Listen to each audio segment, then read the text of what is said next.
সুপ্রিয় দর্শক শ্রোতা, WHR টিভি থেকে আপনাদের স্বাগত জানাচ্ছি।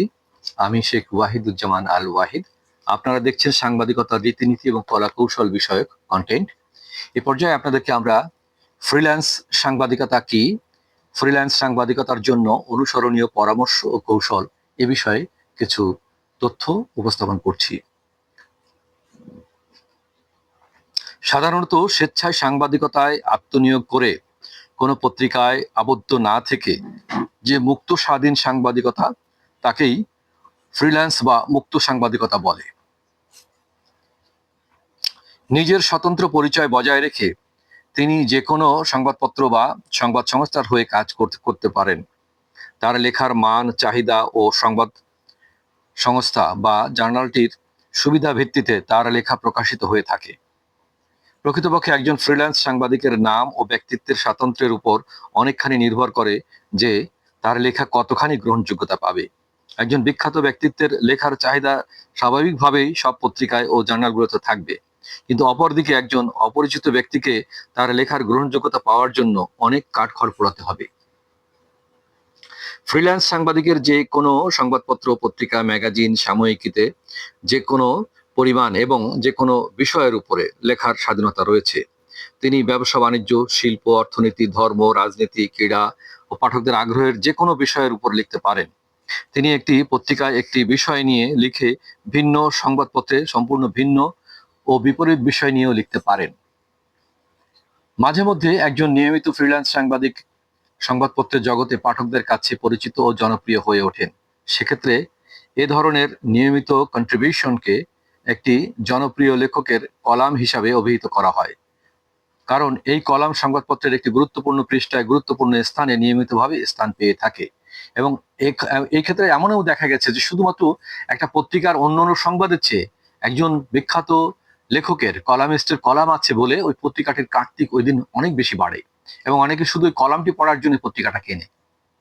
আমি এরকম দেখেছি অসংখ্য কলামিস্টের কলাম, যা যেদিন সেই কলামটা প্রকাশিত হয় এমনকি দেখা যাচ্ছে হকাররাও সেটা ফলো করে প্রচার করে যে আজকে কলাম লিখেছেন অমুক XY, যেটাকে নাম বিখ্যাত একজন কলামিস্টের নাম বলতে পারেন। অনেক সময় আমরা আমাদের সময় দেখেছি যে আজকে গাফফার চৌধুরীর কলাম এসে পত্রিকায় আসছে, আজকে অমুক বিখ্যাত ব্যক্তির কলাম আসছে, শামসুর রহমানের কলাম আসছে, আজকে সৈয়দ শামসুল হকের কলাম আসছে। এরকম আমরা অনেক সময় শুনেছি, কারণ তাদের কলামগুলোর মধ্যে মানুষ সেই রসদ খুঁজে পেত যেটা তারা প্রত্যাশা করে। ফ্রিল্যান্স সাংবাদিকতার অন্যান্য যে কোনো ধারার মতোই সুনির্দিষ্ট বৈশিষ্ট্য, যোগ্যতা, দক্ষতার পরিচয় দিতে হয়, যার জন্য বিভিন্ন বিষয়ে সতর্ক দৃষ্টি রাখা প্রয়োজন। যেমন নিজের গ্রহণযোগ্যতা যাচাই করতে হয়, তার লেখার মধ্যে দিয়ে তার বুঝতে হবে যে পাঠক তার লেখা কেমন ভাবে গ্রহণ করছে, কতটুকু গ্রহণ করছে, কতটুকু গ্রহণ করছে না, সেগুলোকে তাকে খেয়াল রাখতে হবে। তারপর উপযুক্ত বিষয় নির্বাচনে তাকে সজাগ থাকতে হবে যে কোন বিষয় সময়ের প্রেক্ষাপটে, কোন বিষয়টি এখন ট্রেন্ড, কোন বিষয়টি এখন চলছে, কোন বিষয়টি নিয়ে তাকে লিখলে পাবলিক সেটি গ্রহণ করবে এবং সেটি চলবে, এবং সেই বিষয়ের পর উপযুক্ত তথ্য, প্রমাণ এবং নতুন কিছু, এমন কিছু দেখানো চেষ্টা করতে হবে যেটি আসলে পাবলিক জানতে চায় অথবা জানতে পারেনি, কিন্তু তার কাছ থেকে যখন জানতে পারবে তখন তার সম্বন্ধে একটা ধারণা আসবে যে এই ব্যক্তি যিনি কলাম লেখেন তার মধ্যে, কলামের বিশ্লেষণের মধ্যে এমন কিছু তথ্য চলে আসে যেটি আমরা অন্য কোনো কলামে পাই না বা অন্য কারো কাছে সচরাচর পাওয়া যায় না। তেমনি সাংবাদিকতার ফ্রিল্যান্সের যে স্বাতন্ত্র্য, এই স্বাতন্ত্র্য কিন্তু একজন ব্যক্তির, বিশেষ করে যিনি কলাম লিখে থাকেন, তার ব্যক্তি স্বাতন্ত্র্য থেকে আলাদাভাবে তাকে চিহ্নিত করে এই কারণে যে তিনি যে কলামটি লিখছেন সে কলামটি গতানুগতিকতার একটু বাইরে, এবং তার কলামের মধ্যে যে তথ্যগুলো, যে ইনফরমেশনগুলো, যে তত্ত্বগুলো আছে তা অন্য কলাম থেকে অনেকে পায় না, যার জন্য এখানেও তার নিজস্ব বৈশিষ্ট্য, স্বাতন্ত্র্য গড়ে তুলতে সচেষ্ট থাকতে হবে। ফ্রিল্যান্স সাংবাদিকতার বিষয় প্রথিতযশা লোকদের নাম তো বটেই, তারা নিজেরাই জানেন একজন খ্যাতিসম্পন্ন লোক কি করেন, যা বলেন, যা ভাবেন, এগুলিতে আমাদের আগ্রহ থাকে। সাফল্য ও কীর্তি সংবাদগুলি, খবরের সংবাদগুলি এবং সেই সঙ্গে অনেক সংগঠন, সংস্থা ও ব্যক্তি চরিত্র রূপায়ণে ফ্রিল্যান্স সাংবাদিকতা আওতায় পড়ে। আবিষ্কার ও উদ্ধারের আবেদনমূলক সংবাদ, যেমন খনির নিচে আটকে পড়া খনি শ্রমিককে বাঁধবে তো, এ ধরনের অভিযান, উদ্ধার ও আবিষ্কারমূলক সংবাদ, কাহিনী, দুর্ঘটনা, প্রাকৃতিক দুর্যোগের ঘটনা ফ্রিল্যান্স সাংবাদিকরা লিখে থাকেন। মানবিক আবেদন, মানুষ বা জীবজন্তুর বা যে সকল খবরাখবর আমাদেরকে নিয়মিত স্পর্শ করে সেগুলোকে আমরা মানবিক আবেদনমূলক ভয়ভীতি, সহানুভূতি, হিংসা ও স্বার্থত্যাগের অনুভূতি স্পর্শ করে তাকে আবেগ কাতর করে তোলে। এদিকে খেয়াল রাখা দরকার।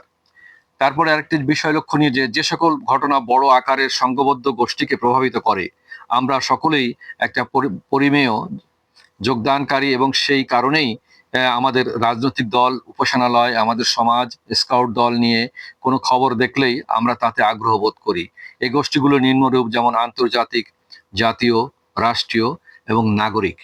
এগুলো আমরা খেয়াল রেখে যদি ফ্রিল্যান্সিং সাংবাদিকতার ক্ষেত্রে আমরা বিষয় নির্বাচন করে আমরা সেই বিষয়ের পরে পড়ি, তথ্য সংগ্রহ করি, তারপরে লিখি এবং সেই নিজের লেখাটি যখন পড়বেন তখন মনে করবেন যে এটি আপনার নিজের লেখা নয়, আপনি একজন বিখ্যাত কলামিস্টের লেখা পড়ছেন, সাংবাদিকের লেখা পড়ছেন, যে তার কাছ থেকে যেই শব্দগুলো প্রত্যাশা করেন, যে রেফারেন্সগুলো প্রত্যাশা করেন, যে তথ্যগুলো প্রত্যাশা করেন, আপনার লেখাতে যেন তা থাকে।